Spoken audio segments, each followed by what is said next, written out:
Welcome back to Flubs' library. Guys, I've been sick. I've been through it all. That I didn't even get to tell you guys my July wrap up or my July TBR, which I am really sad about. But your girl is back, hopefully healthier than ever. Hopefully, we're not going back into the trenches of whatever the heck that was. But because I didn't get to tell you guys my July wrap up, I thought that this would be the perfect time, seeing as I'm doing my August wrap up right now. So this is going to be a combined July and August wrap up. So get excited because I read in total in August, I read 8 books. 8 books, yes. And I read in total 4 books in July. So we have a total of 12 books. Actually, no, I read in total 9 books because your girl read an arc, my first ever arc, and I'm going to give you the review for that. I'm going to save that as the best for last, but without further ado, let's get into it.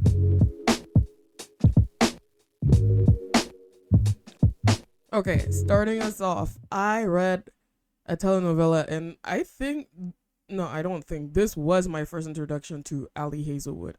I know. Why the heck am I reading the telenovela first? Well, every single time that I tried to get a book on Libby, I was either too sick or too busy to read it, and I didn't get the chance to finish it. The only book that I could finish was the telenovela. So first off, we have Under One Roof by Ali Hazelwood.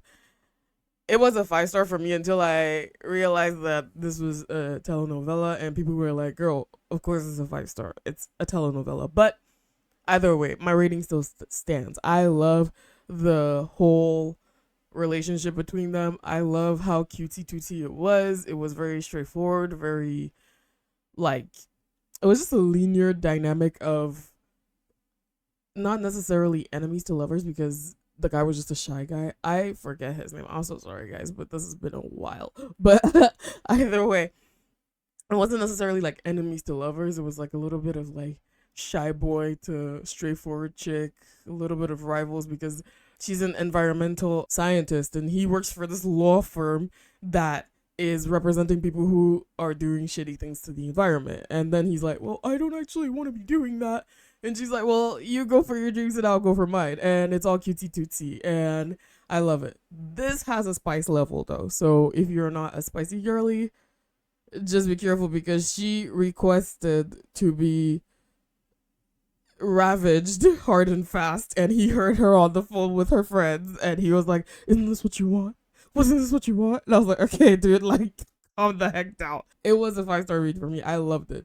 This is part of my July reads, but in August, I read the second book in the telenovela, and I will save my review until the ending. The next book we have is Twisted Love by Anna Huang. You know it's bad when I don't even remember the main female character's name. The only person's name I remember is Alex, only because his name is literally the most basic ass name ever, but I don't even remember her name. This book was just not it for me. I gave it a 3 or a 3.5. I gotta check my notes to clarify. My phone's charging. I gotta check my notes to clarify. But I think I think I gave it a 3 or a 3.5. It just was not it.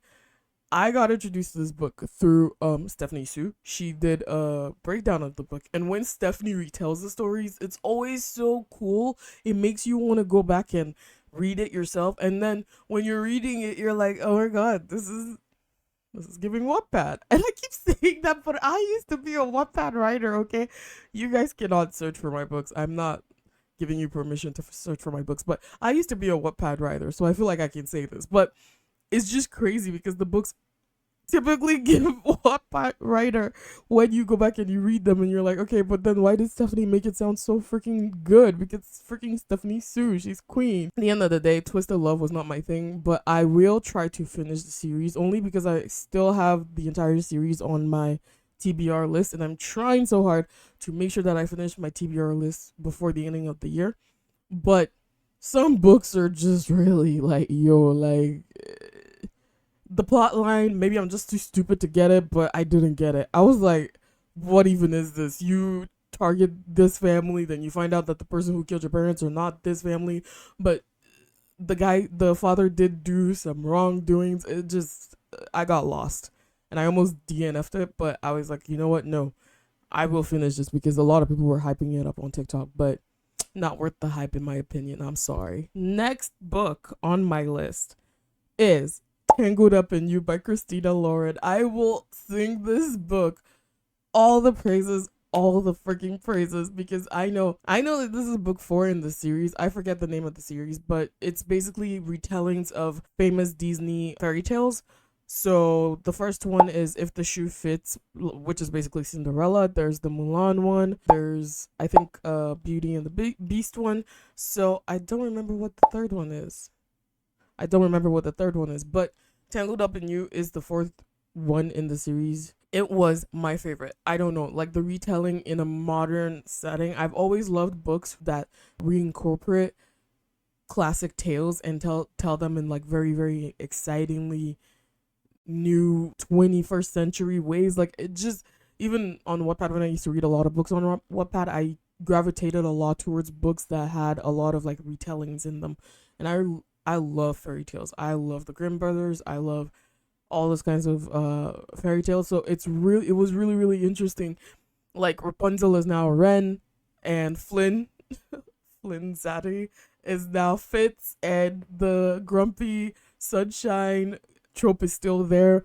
And the only person that we were missing was Pascal, which is the chameleon, but we even got the bar scene somehow in there and it worked. It didn't seem out of place, especially when you know Ren's character as per Rapunzel's character when she finally escapes from Mother Gothel. So it's like, when you know these things, it just really ties it in together, and it was a 5-star read for me. It was chef's kiss. I will keep singing this book praises. I loved it. I loved the way it was told. I loved the way everything was paced. It wasn't too fast paced and it wasn't too slowly paced. I loved everything about it. Next book. The last book of July was The Invisible Life of Addie Larue. Oh my god. 5-star. Chef's kiss. By V.E. Schwabbs. Oh my god, I almost forgot to say who it was by, but by V.E. Schwabbs. I cannot English. Oh my god, it is chef's kiss. It is so good. Typically, I have to be honest, as much as I love historical fiction, the back and forth of the present and the past is usually the biggest play that they use in historical fiction. But sometimes it could be done really, really shoddy, and sometimes it could be done really, really great. And this was done really great. I loved Luke. I love Addie telling her life. I forget his freaking name, bro. I forget his name. Jeez. But I like the guy that she basically, no, do I like him? No, not necessarily. I'm not gonna lie. But I don't think I liked him that much. I just appreciated his presence in the book, but I was rooting for her and Luke from the get-go. This guy was just literally like the wannabe, let's make it a triangle, and obviously she can't really fall in love with Luke because Luke is the person that basically ruined her life, technically. Forgive me for saying this, but when I pictured Luke, not necessarily Chuck Bass, but Chuck Bass vibes. Just taller, darker hair, emerald green eyes, a little bit more zaddy. Oh, think of the guy who plays Superman, but with Chuck Bass vibes. And I know that that's very broad, but what is his name? The guy who plays Superman. Like, I'm going to put a picture of him on the screen, but with Chuck Bass vibes from Gossip Girl. Whenever I think of Henry as Dan from Gossip Girl. So it's not really giving. It's just, maybe it's because he's an aspiring author. Maybe that's what it is. But I'm just like, no. It's a no from me. I prefer Luke. But overall, it was a really, really enthralling book. It was written really delicately, I will say, because you can feel everything that she feels, imagine. And I feel like maybe it's because her character is French. French people do have a way with words. So when you put yourself in her head, the way that the words are written and spoken, it really does embody someone who's French. It's kind of borderline romantic, even when the thing that she's speaking about is not necessarily romantic. I don't know if you understand what I'm saying, but you're gonna get it. You get it. The book was really great. It's one of the books that I will reread. It gave me the same feeling as when I read The Seven Husbands of Evelyn Hugo. And that is one book that I always want to reread. I just don't have the time to, because I really want to finish my TBR list this year, so I can finally get myself off of my book ban and I can finally buy more books. But that's besides the point. We are moving on to August now. Let's go. The first book that I finished in August was Beach Read by Emily Henry. Oh my lord, it was everything. I cried a little. Especially when I read the dedication after. Is it the dedication? The dedication is usually in the front. No, sorry. I meant the author's note, sorry, at the end. It really made me tear up a little bit when she was talking about how she was blocked, but she decided to just write a book that was about being blocked and just enjoying the creative process. As someone who is an aspiring author, being blocked is one of the worst things that you can ever, at least to me, it's one of the worst feelings ever. I feel like anybody who's a creative gets it when your creative flow is just literally stumped. It's like that tap, someone just stuck a bunch of like tissues up there and it's trickling, but you want it to rush like a dam.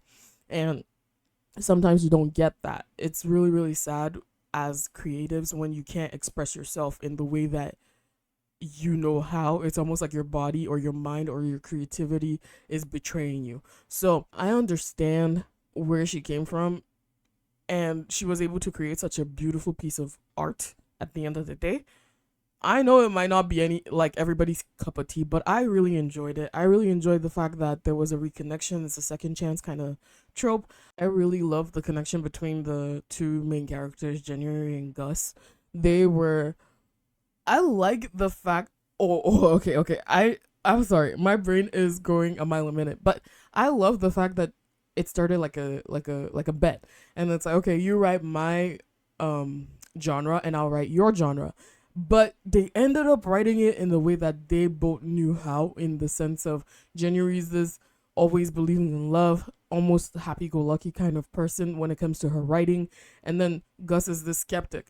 And even though they do switch genres, they make it in their own way that they know how. I don't know. It stays true to character, and in my opinion, it stays true to the bet too. But apart from the bet, also just the way that they vibe together, also just the way that they try to work together, the way that they communicated. Oh my god. Okay, sorry. I'm sorry for this. I understand that January has, trauma, working through the trauma because of her dad and whatever.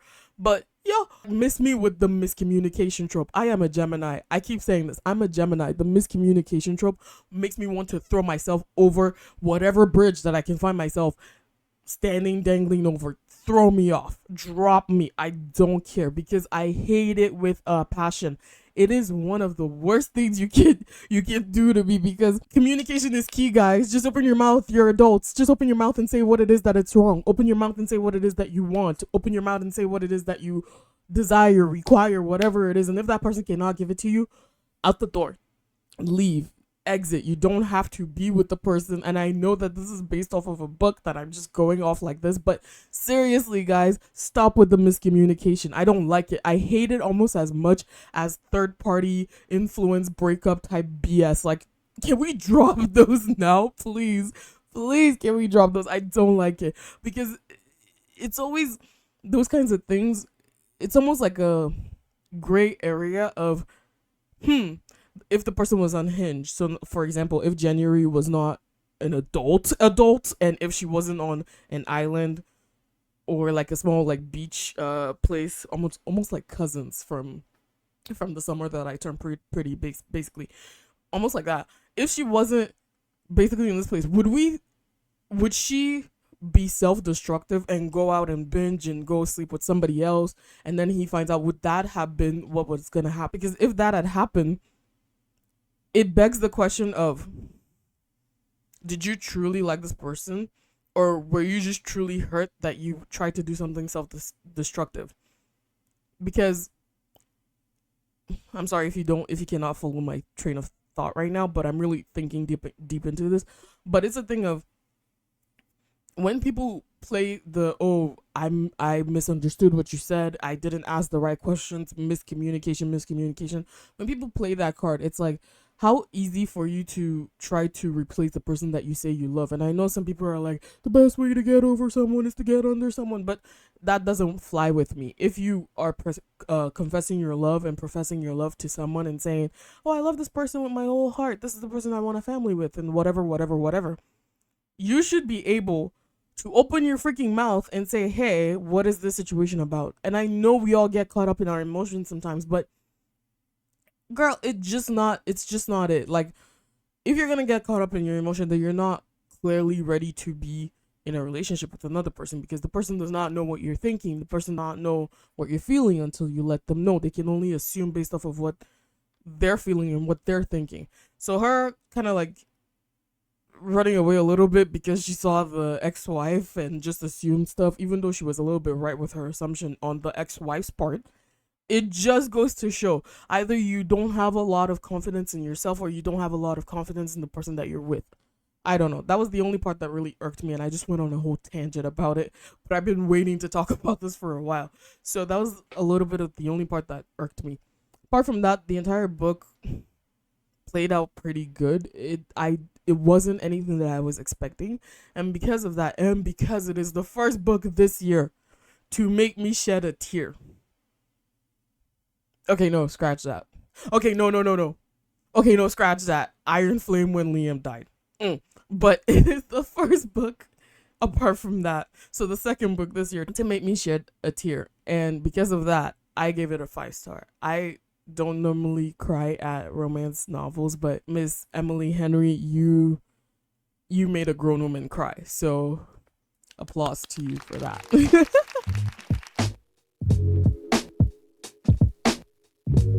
The next book, Fairytale by Stephen King. I love Stephen King. He is my favorite author hands down. Nobody can ever make me not like this man. I love his books. Only thing though, Star King, if you could ever make like just a little tippity tip, maybe let's make the books a little bit shorter. We got some 2,000 pages, we got some 1,500 pages type stuff. Like, come on. I had to read this through audiobook because obviously I don't have a lot of time to read when I'm trying to get back in the 9 to 5 hustle and bustle, but I tried to read this as an audiobook. Most audiobooks I can finish in a day because they're like, 8 hours. I plug my earpiece in when I'm at work and I just get that done. But this took me, the timeline was 24 hours. This took me about 3 days to finish because I share my thing over 8 hours. So I share it over 8 hours when I'm at work. So it took me 3 days to finish, but it was really good. It was really, really good. Just very slow starter, which is most of Stephen King's books. But then again, with the genre, it makes sense. It's a horror book. You gotta get as much detail as you can because writing horror books is very different from you watching a horror film. So you do have to get in as much detail as you can so you can get that feeling of the little bit of the fear and the this and the that. Stephen King's writing is so intricate. It is so immaculate. I love his work hands down. But this was not like my favorite of his novels, so I give it a 4-star. Still up there, just not a 5-star. It didn't hit like Carrie for me. It didn't hit like Cujo, but again, maybe I'm just still thinking in the sense of his old work. I still love his new work. I love this book especially because, like I said, I love books that intertwine old classic tales that we already know. It just gives you a little sense of familiarity, and this did that, but not in a very obvious way like the way Tangled Up and You did. It wasn't exactly a retelling, but you could tell. It's almost like if you think of maybe like should I say a Black Mirror episode? Should I say like a Dungeons and Dragon type of thing? I feel like if you think of something like that where it's like you are the character, you are the this, and you have to go help this village and remove the curse. It's like that. It literally is that. But it was really, really fun. Getting to the part before everything gets to action, you might, if you're not really into the details, you might want to skip over it, but don't do that because then you would not know how he got to the other village. I feel like Stephen King is me when I'm talking. I talk in circles, and I feel like that's how his books are, and I feel like maybe that's what itches my brain whenever I read his books. But Fairytale was a 4-star read for me, maybe 4.5, but I'll give it 4-star. It was really good. It was really good, and I recommend if you have the time to pick it up and read. I know it's a hefty book, but pick it up and read. The next book we have is Little Rot by Akwaeke Emezi.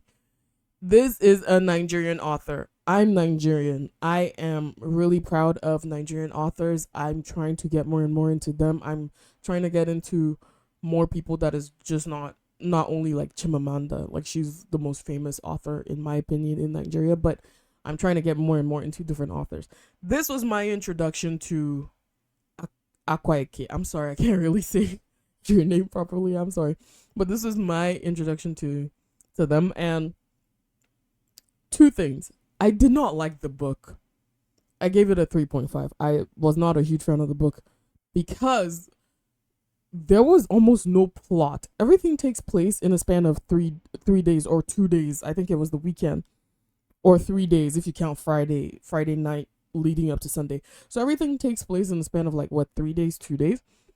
And it just felt a little bit rushed, and it felt a little bit disconnected. I know he wanted to connect this person and that person and this person and that person together, but it just felt so out of place. It's like, okay, I understand how everybody is linked together by this one villain, but at the same time, it's almost like you're trying very hard to get to that point of, oh, this person is linked, but then this person knows this person from this place and that place and this and that. But on the pro side of the book, the entire thing takes place in New Lagos, okay? If you know anything about Nigeria, Lagos, it is becoming a hub. It's basically like Toronto. I stay in Toronto right now. It's basically like Toronto, but just not as free speech in the LGBTQ community type of thing. Nigeria is not known for that. But in this book, it takes place in a way where it's like it's set in a debauchery sense of style writing, in the sense of there's a club, Ahmed owns the club, his friend just got broken up with, the fiance goes on or the ex-fiance goes on her own little debauchery mode of, oh, I'm newly single. Ahmed's friend Kalu then goes to find Ahmed because there's this club that Ahmed runs, or there's these parties that he does that are basically like rich people come in and you can do whatever the heck you want to do. It's the debauchery center here. There's no right or wrong. And we get into this headspace, and you see a lot of people coming out of the corners, the people who are into different kind of things that are not regular in a very, very conservative society like Nigeria, but also the LGBTQ community are really coming out. And also we learned that Ahmed is part of the LGBTQ community, but he doesn't necessarily identify as someone who is part of it. My point is, the writing style of this I loved, because as a Nigerian, it is very hard to find anything that is progressive like this. It's very one-track minded. It's a very one-track minded society most of the time. And obviously with the younger ones growing up and everybody coming up and understanding different cultures and understanding different walks of life, you get to see a new side of Nigeria, and you get to see a little bit of progression. That I'm really happy about. When I see writers like Akwaeke, it makes me so happy, because we are not still moving on in the backwards concept of the country. It makes me really happy. That being said, I like books like this if they were progressive and they had a plot to it. They had an actual purpose. This looked, and I will say this because I did do research after I read the book, and he did release this first as a little bit of a short story in a magazine. So maybe that added to my bias in my head, but it did look so much like a short story that got published into more. It did not give that depth. It did not give that heft. So it's like, or it did not have that heft to it that I could be like, okay, I can actually base this off of something. It just starts with a random couple breaking up and not having the same values as when they first started dating. Guy in the random couple goes to go see his friend. Now it's a whole thing because he tried to protect some girl that he thought was being R-worded. and it just turns into a bigger thing that it really isn't, and we're just on this manhunt now. Some actor gets got because he threatened to out Ahmed, but again, what is the whole point of it? There's not really a point of it. So because of this, I had to give it a 3.5 or a 3. Sadly, I was really looking forward to it because I have another one of his books on my TBR, which is You Made a Fool of Death with Your Beauty. So I'm really hoping that those ones are way better than Little Rot, in my opinion. I really, really hope that they are. The next book is Red String Theory by Lauren Kung Jessen. Oh my goodness. I had very high expectations for this. I am someone who loves anything mythology. I am someone who loves anything that is based off of fairy tales, that is based off of old tales, old wives' tales, old mothers' tales, old grandmothers' tales. I love those kind of stories. And if you don't know what the red string theory, what the red string of fate theory is, it's basically that when we are born, we have an invisible red string or thread that is tied from our, I think, pinky finger or our index finger, one of our fingers, to our soulmate's finger. And throughout life, when we do meet this person, it's going to happen in a series of unexplainable actions that just pulls both of you together ultimately. And this book bases a lot of its plot on that, and I don't know why, but it didn't hit me the way that I thought it was going to hit. And because of that, I gave it a 3.5 stars. Actually, technically, I did give it a 3.75, but I reduced it to 3.5 only because I love the way that Miss Lauren wrote the story, okay? It's a battle between faith and science. I love it. Rooney ends up liking this guy that works for NASA. They have a one-off chance, like, date at night when he's in New York visiting for something, and she lives in New York. And he mistakenly gives her the wrong number, or she puts in the wrong number at the end of their date, which is after he kissed her, and they end up not finding each other for 6 months. The restaurant they stayed at closed. The guy that printed their papers together that they met, he just took off, and I guess he went to go surf on Mars because that's what he wanted to do. It just, lots of things happened where you could, as a reader, be like, oh my god, this is the red string of fate, like, working, but Matthew, Mark, whatever his name is, just was not really into that. And he's like, no, there's no science to back it up, so it's not real. And she's like, yes, there is. You're my soulmate. You're my this. And of course, there's a plot twist. And you then have to be like, oh my god, even though this plot twist is here, I fell in love with you. You love me. Blah, blah, blah. It almost just fell. The first parts had the initial rise and fall that makes your heart tingle. And you're like, oh my god, it's coming here and it's coming. And when the plot twist hits, personally, it just turned me off of the entire book. I almost DNF'd it, but because I was so excited to read it initially, I just owed it to myself to finish it. But it was not what I was expecting, and because of that, I just was not really into it. I will say, though, Mark, David, Jose, I forget his freaking name, he did pull through at the end. But it was almost like everything is in place, but then it's not. It's almost like it doesn't matter what timing they are in. It's just never going to work. And I get tired of those like push and pull kind of games. I get seriously disgusted and tired of those kinds of things, even in real life. So after the initial plot twist, I was like, okay, well, there's nothing really left for me to like about this book. So yeah, because of that, I give it a 3.5. But you read it, let me know your theory about it. Okay, oh my gosh. This book, I am so excited to talk about. It is The Astrology House by Carinn Jade. This was her debut novel, y'all. I should have given it 5 stars.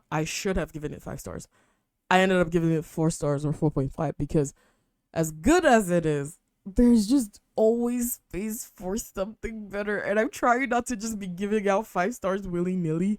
But this book was so great. Okay, to be fair, I do think it's a little bit because nobody was a Gemini. I'm biased. There wasn't a Gemini in the group, really. Really? I'm just joking. The book centers around a group of friends, but technically siblings who are married to other people. So it's like brother-in-law, wife, blah blah blah. So let's just say a group of friends.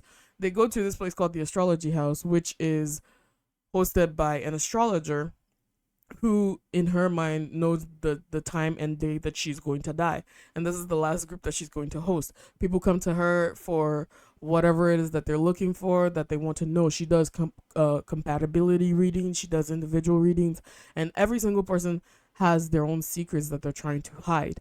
But the plot twist was so major at the end, it was chef's kiss. I loved it.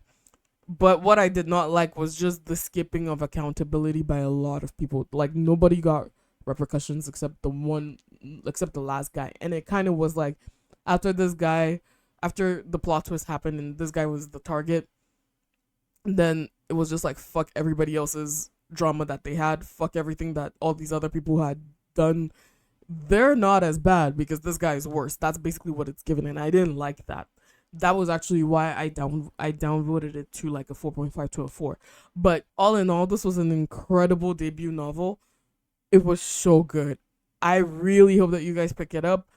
Even if you're not into astrology, pick it up. It really, and one thing I really appreciated about this book was she did her research. I don't know if she's an actual astrologer in real life, but she did her research about things like a stellium, things like a square, a trine, conjunction. Like, she knew the terms and she put really, like, they were real, like how she was describing them in the book, how the author wrote about them. They were real. It wasn't just a cookie cutter. Okay, I opened Teen Magazine and this is what they said the horoscope for a Leo is, and I'm just putting that in my book.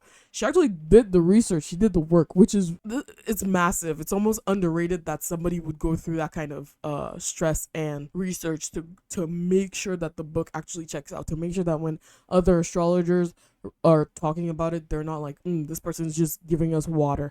I really appreciated that about her. So please go check it out. I loved it. Next, I have Arsenic and Adobo by Mia P. Manansala. Oh my god, if you watched my haul video, my birthday haul, you know that the series is at the top of my TBR list. I love the cover. I love the way the book looks, and the book itself did not disappoint. It was so good. I gave it a 4.5 or a 4-star because, again, just because I'm not trying to throw out the 5 stars, and there's like 4 more books in the series that I'm looking forward to. The next one is Homicide and Hollow Hollow. Oh my gosh, I love everything about the book. The plot twist at the end, I mean, to be fair, I didn't know who the killer was. I called it out when they started, like, when they ate together and things just weren't adding up. I called it out. But it's a very comedy case of who done it. It's so good. If you like a little bit of wacky mixed with cultural, and you do get to learn some of the dessert recipes, actually all of the dessert recipes, I think, at the end, because she makes them out in the list. You get to learn about them. They're really, really good. I love that she incorporated her culture, the way that the grandmother spoke. She incorporated a lot of Tagalog. She incorporated a lot of the food. She incorporated a lot of the language. It was really, really great to learn something new. So I was really excited to actually read this book. It was one of the best books I read this year. Because it's a series, I was like, I really need to leave space for which one might be my 5 stars. So I might revisit this book in terms of rating, and I might give it a 5 star if it is the best one out of the series. But it's so good. You guys got to try it. You have to read it. You have to read it. It is literally in my must reads. Next is Below Zero by Ali Hazelwood. Again, as I mentioned in the beginning of this video, I was just like, okay, I already started the telenovelas. Might just finish the novellas. Oh, telenovelas. The novellas. I might just finish the novellas. This was a huge step down from Under One Roof. I don't know if it's because it really did not have too much of a plot to it. It did try to go in sequence of backgrounds, but to be fair, there was not really much to go by, so it didn't really give me much. I will say though, I came out thinking that Hannah is definitely a Libra. Emotionally unavailable, attractive as heck, somewhat of a little bit of a liar for no freaking reason. Libras, where are you? Libra rising at least. Where are you? Because girl... But yeah, I gave it a 3 or 3.5. That's all I gotta say about it. Okay, actually, no, one more thing I gotta say. I love the cameos of the other girls coming in with their boyfriends. I love that cameo.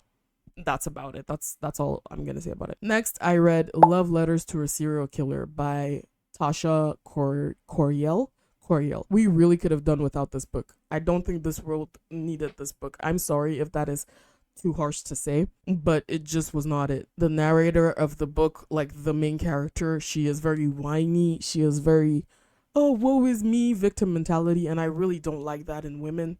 I don't like insecure women. I do know a lot of us might have insecurities, but when it's every single page, when someone is drinking water and you're like, oh my god, look at the way she drinks water. I don't drink water like that. Girl, exit. Please exit the chat. I don't like people like that. And this was basically her entire character core.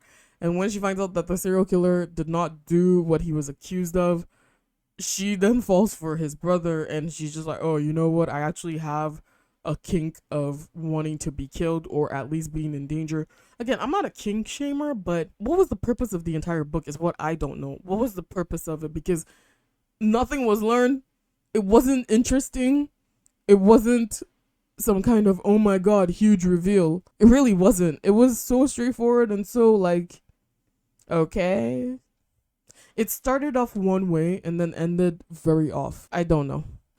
Okay, that's all I'm gonna say about that. I gave it a 3-star, and to be fair, I should have given it a 2.7 or 2.75 or 2.5 at least, because I did not like that book. I don't like it. I don't recommend it. The final book I read in August, guys. Drum roll, please.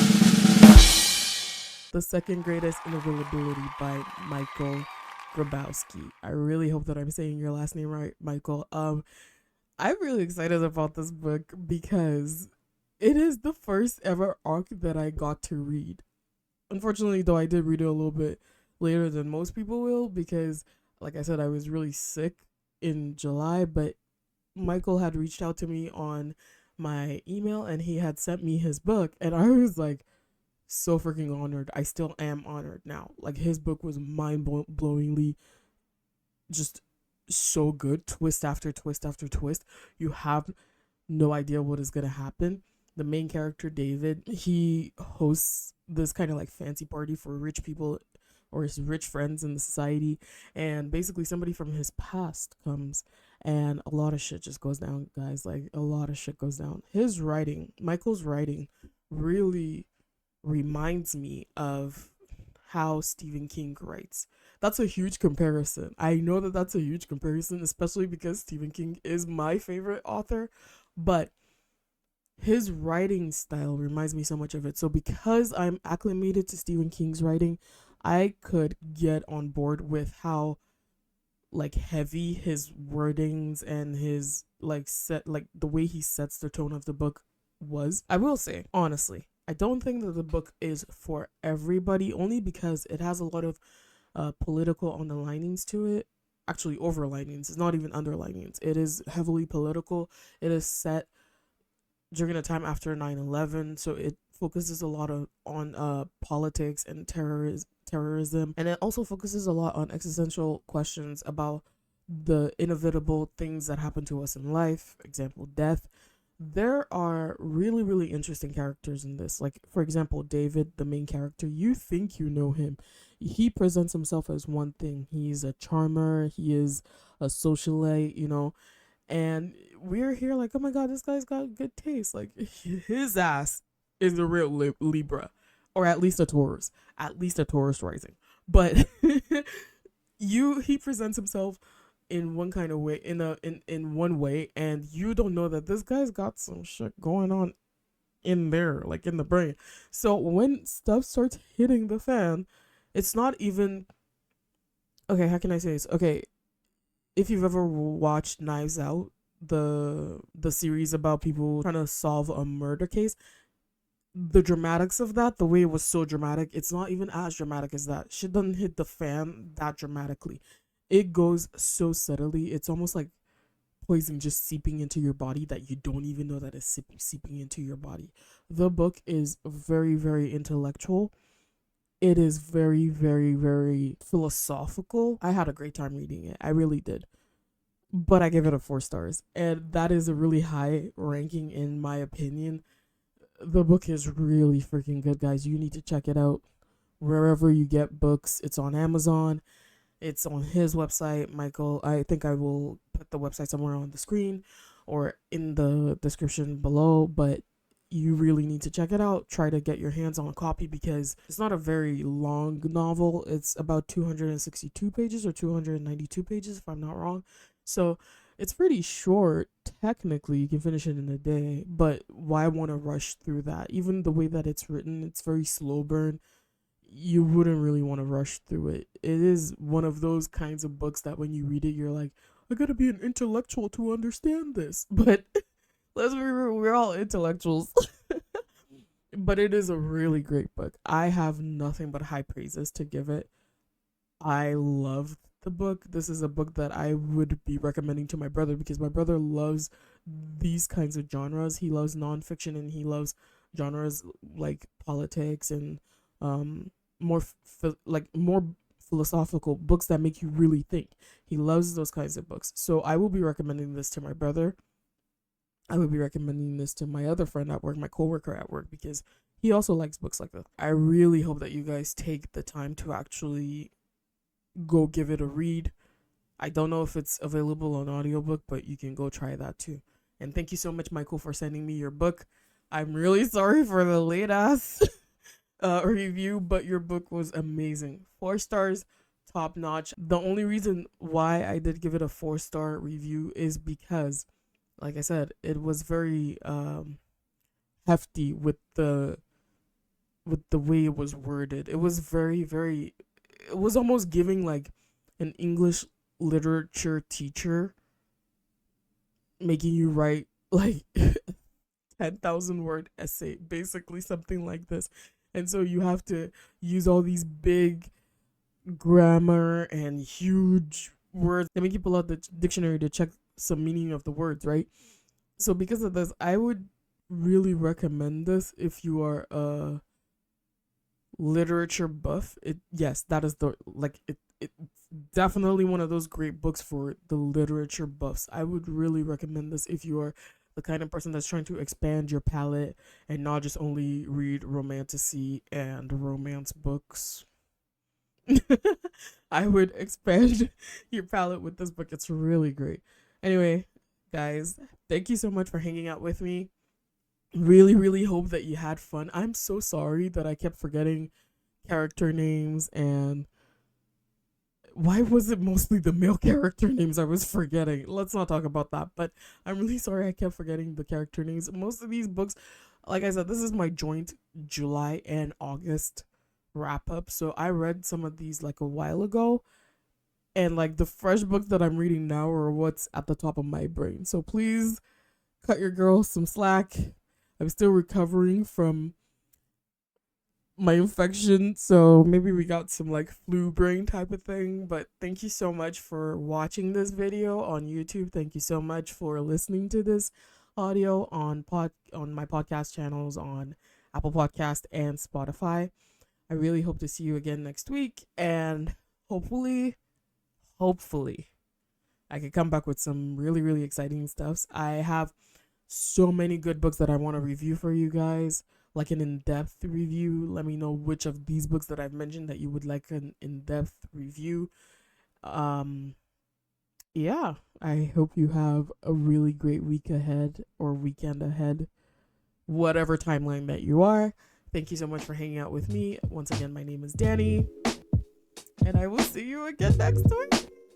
Bye.